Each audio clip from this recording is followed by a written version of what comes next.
Selamat pagi pendengar setia Radio Cakrawala yang diberkati Tuhan kita Yesus Kristus. Salam jumpa pagi ini dalam kasih dan anugerah Allah bagi kita sekalian yang bersandar dan berharap penuh kepadanya.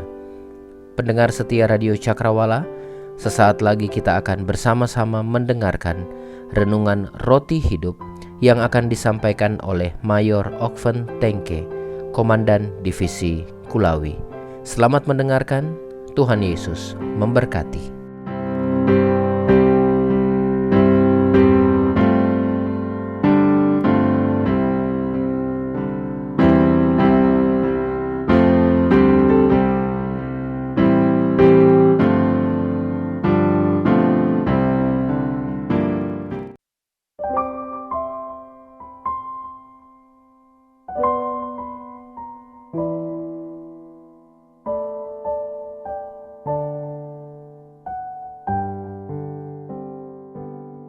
Pendengar Radio Cakrawala yang dikasihi oleh Tuhan, kita berjumpa lagi dalam kesempatan yang indah pada pagi hari ini.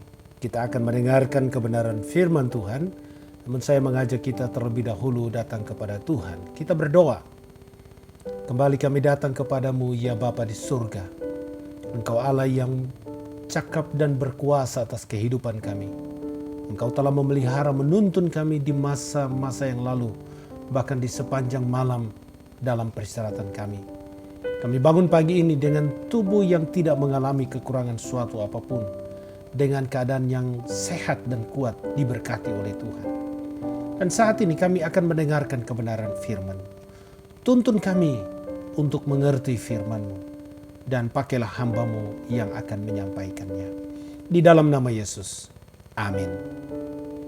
Saudara-saudara, kita tiba pada hari yang terakhir dalam kesempatan yang berbahagia ini, mengikuti perenungan berseri atau khotbah berseri yang diambil dari Ibrani pasal 11. Dalam 5 hari berturut-turut, kita telah belajar tentang iman dari beberapa tokoh. Sebut saja Habel, Henokh, Yusuf, dan juga Musa. Hari ini kita akan belajar dari tokoh yang sedikit berbeda. 4 tokoh yang kita sudah ikuti perenungannya beberapa waktu terakhir ini, itu semuanya adalah pria. Dan hari ini saya mengangkat 1 tokoh dari seorang wanita. Di dalam Ibrani pasal 11 hanya ada 2 tokoh yang wanita, yaitu Sarah dan juga Rahab. Untuk itu saudara-saudara, saya mengajak kita membaca di dalam Ibrani pasal 11 ayat yang ke-31. Dikatakan demikian, karena iman maka Rahab, perempuan sundal itu, tidak turut binasa bersama-sama dengan orang durhaka, karena ia telah menyambut pengintai-pengintai itu dengan baik. Kisah kehidupan Rahab juga dicatat di dalam Yosua pasal 2. Dan di dalam kitab Yosua pasal 2 dikisahkan di dalam pembacaan ini bahwa Yosua mengirim 2 orang pengintai untuk mengintai kota Yeriko. Nama dari kedua pengintai itu tidak disebut. Padahal saudara-saudara, kalau kita perhatikan di dalam Bilangan 13, pada waktu Musa mengutus 12 pengintai, maka nama-nama mereka itu disebut satu persatu. Termasuk di dalamnya adalah Yosua dan Kaleb. Nah, di dalam Yosua pasal 2 ini, nama dari kedua pengintai tidak disebut, tetapi nama dari orang yang menyambut kedua pengintai itu justru disebut, yaitu Rahab. Bahkan dipertegas itu perempuan sundal. Perempuan yang memiliki latar belakang hidup yang hitam, yang kelam, perempuan pelacur. Tetapi kemudian Rahab, perempuan pelacur ini, menjadi salah satu tokoh wanita yang penting yang dicatat di dalam Alkitab. Hal ini mengingatkan kepada kita bahwa masa lalu seseorang itu tidak selalu menjadi penghalang untuk dia dapat meraih masa depan yang lebih baik. Seseorang itu mungkin saja masa lalunya buruk, tetapi jikalau dia bertobat dari perbuatan-perbuatannya dan mengimani Tuhan dan menjalani hidup yang berkenan kepada Tuhan, maka saya percaya masa depannya akan dibuat baik, dibuat cerah oleh Tuhan. Saudara-saudara, bukan soal ini yang menjadi inti dari perenungan kita. Tetapi saya ingin mengajak kita untuk melihat hal yang lain dari diri Rahab. Kalau kita perhatikan di dalam perjanjian baru, ada 3 kali nama Rahab disinggung. Selain dari Ibrani pasal 11 seperti yang kita sudah baca tadi, yang sangat terkenal juga nama Rahab itu disebut di dalam silsilah Yesus Kristus sebagaimana yang tercatat di dalam Injil Matius pasal 1 ayat yang ke-5. Lalu Rasul Yakobus menjadikan Rahab sebagai teladan yang dapat dikatakan teladan iman yang terlihat dari perbuatannya. Dicatat di dalam Yakobus pasal 2 ayat 25 demikian. Dan bukankah demikian juga Rahab pelacur itu dibenarkan karena perbuatan-perbuatannya ketika ia menyembunyikan orang-orang yang disuruh itu di dalam rumahnya, lalu menolong mereka lolos melalui jalan yang lain. Itu catatan di dalam kitab Yakobus. Jadi yang ditonjolkan adalah perbuatan baiknya. Tidak dapat kita pungkiri saudara-saudara, kalau kita perhatikan di dalam kitab Yosua pasal 2, perbuatan baik dari Rahab itu memiliki resiko atau konsekuensi bahaya yang tidak mudah. Bisa saja nyawanya terancam. Mengapa? Karena dia menyembunyikan utusan dari orang-orang asing yang sedang mengintai kota Yeriko. Jika saja pada saat itu ia ketahuan menyembunyikan kedua pengintai yang diutus oleh Yosua, tentu ceritanya berbeda. Ia pasti akan dibunuh. Tetapi tentu kita meyakini bahwa dalam kasus ini Allah bekerja sehingga baik kedua pengintai dan juga Rahab itu mereka selamat. Saudara-saudara, sikap Rahab yang berbohong kepada utusan Raja Yeriko seringkali dijadikan acuan bagi sebagian orang, yang mana mereka menyimpulkan bahwa seperti Rahab, berbohong demi kebaikan itu bukan dosa. Apakah pandangan ini benar dalam sudut pandang iman Kristen, dalam sudut pandang totalitas Alkitab? Tentu saja tidak. Sebab Allah benci kepada kebohongan. Allah tidak suka jika umatnya berbohong. Bahkan salah satu hukum di dalam 10 hukum di kitab Keluaran 20, di sana kita dilarang untuk tidak mengucapkan kata-kata dusta tentang sesama kita. Lalu Tuhan Yesus juga mengajarkan, jika ya, hendaklah kamu katakan ya. Jika tidak, hendaklah kamu katakan tidak. Sebab apa yang lebih dari itu berasal dari si jahat. Alkitab menghormati Rahab bukan karena kebohongannya, tetapi karena imannya. Soal kebohongannya itu tetap adalah sesuatu yang tidak berkenan di mata Tuhan. Itu tetap adalah dosa. Tetapi Alkitab menghormati Rahab itu karena imannya. Dan imannya itu disertai dengan perbuatan baik. Coba kita perhatikan saudara-saudara iman yang dimiliki oleh Rahab di dalam Yosua pasal 2 ayat 9 sampai ayat yang ke-11. Setelah dia bertemu dengan kedua pengintai itu, maka dia berkata kepada orang-orang itu, "Aku tahu bahwa Tuhan telah memberikan negeri ini kepada kamu, dan bahwa kengerian terhadap kamu telah menghinggapi kami, dan segala penduduk negeri ini gemetar menghadapi kamu.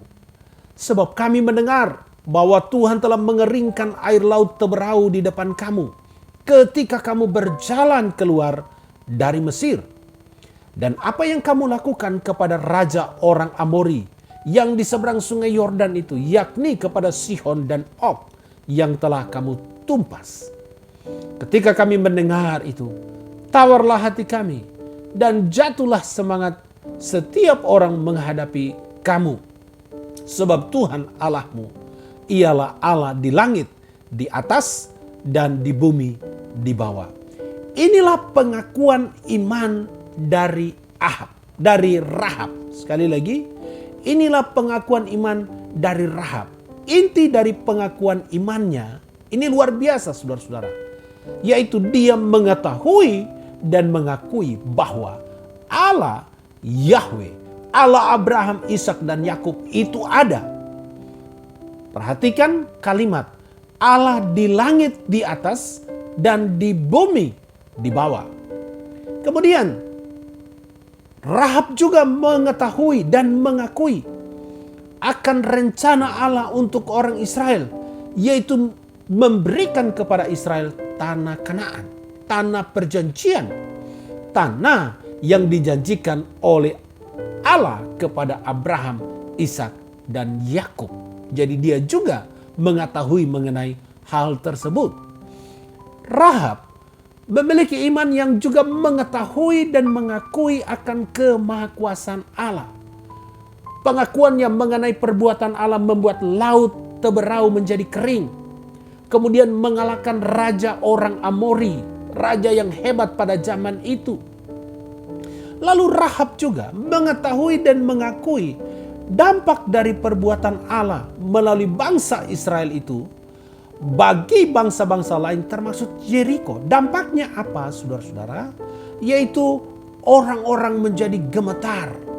Orang-orang mengalami kengerian, menjadi tawar hati dan patah semangat ketika mendengar tentang perbuatan Allah melalui orang-orang Israel yang keluar dari tanah Mesir menuju ke tanah perjanjian.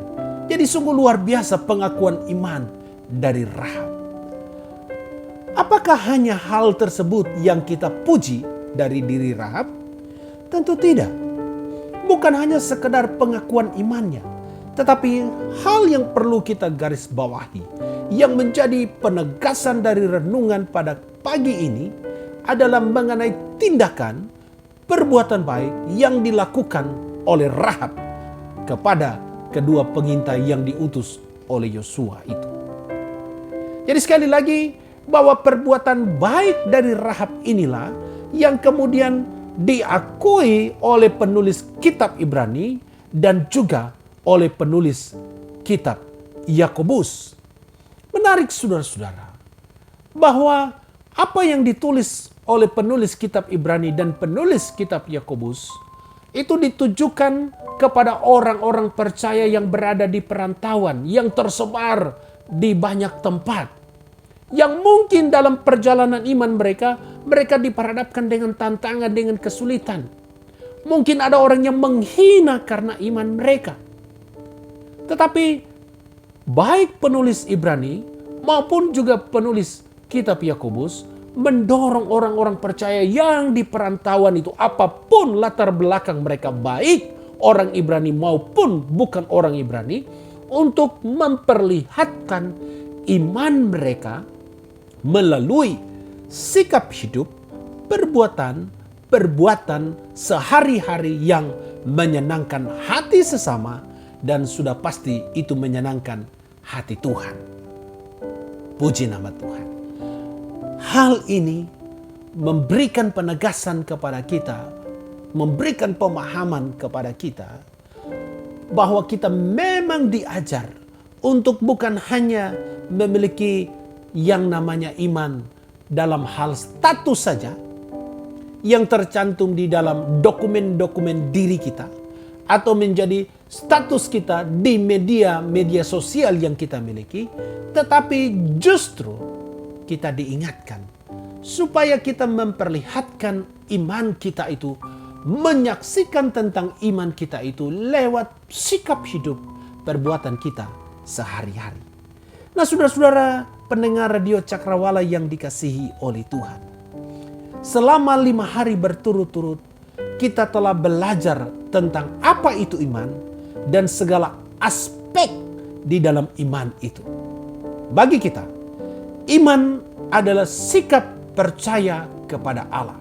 Atau lebih jelas, lebih tegasnya, iman adalah iman yang ditujukan kepada Allah, yaitu Bapa, Putra atau Yesus Kristus, dan Roh Kudus, yaitu Allah yang esa, yang memiliki 3 pribadi. Itulah iman Kristen, dan itulah iman yang benar. Iman yang benar adalah iman kepada Bapa, Yesus Kristus, dan kepada Roh Kudus, kepada Allah Tritunggal yang esa. Dan karena iman kita adalah iman yang benar kepada Allah yang benar, maka kita berkenan di hadapan Allah. Puji Tuhan. Maka kita menerima upah, menerima berkat-berkat yang sempurna dari Allah. Haleluya. Maka status kita bukan hanya sebagai penduduk di dunia yang sementara ini, tetapi kita juga telah dimeteraikan sebagai warga kerajaan sorga. Puji nama Tuhan. Maka untuk itu saudara-saudara, bertahanlah dalam iman yang benar ini. Jangan goyah. Jangan berpaling dari iman yang benar ini, saudara-saudara. Dan di hari terakhir dari khotbah seri perenungan mengenai tokoh-tokoh iman dalam Ibrani pasal 11 ini, kita didorong dan diajarkan agar kita memiliki iman yang sempurna, yaitu iman yang dibuktikan dengan perbuatan baik. Yakobus mengatakan, iman tanpa perbuatan itu sama seperti tubuh tanpa roh. Atau dengan kata lain, iman tanpa perbuatan itu mati. Kita bukan orang yang memiliki iman tetapi tidak memiliki perbuatan. Tetapi sebaliknya, kita semua adalah orang yang dilihat dari perbuatan-perbuatan baik kita yang memperlihatkan kepada siapa kita beriman. Iman yang benar kepada Allah yang benar. Puji nama Tuhan. Mari kita tunduk kepala, kita berdoa. Terima kasih Tuhan untuk perenungan ini. Hamba-Mu dalam keterbatasan dan kekurangan sudah berhenti menyampaikannya. Meteraikan firman-Mu dalam hati dan pikiran kami. Dan tolong kami untuk mengingatnya dan mempraktekkannya dalam perjalanan hidup kami selanjutnya. Maka sekarang hamba berdoa, berkatilah semua sahabat-sahabat, saudara-saudara hamba-Mu pendengar Radio Cakrawala dimanapun mereka ada. Apapun usaha pekerjaan mereka hari ini, kiranya Tuhan memberkati. Mereka yang sedang terbaring lemah karena kesehatan mereka terganggu, kami mohon lawatan Tuhan, jamahan Tuhan juga bagi mereka. Kami memohon berkat-Mu untuk Radio Cakrawala. Biarlah selama radio ini ada, Tuhan memberkati, menjadikan saluran berkat bagi banyak orang. Terima kasih Tuhan. Sertai dan tuntunlah kami hari ini. Ampuni dosa kami, di dalam nama Yesus Tuhan dan Juru Selamat Allah kami yang hidup. Amin. Tuhan memberkati kita semua. Haleluya.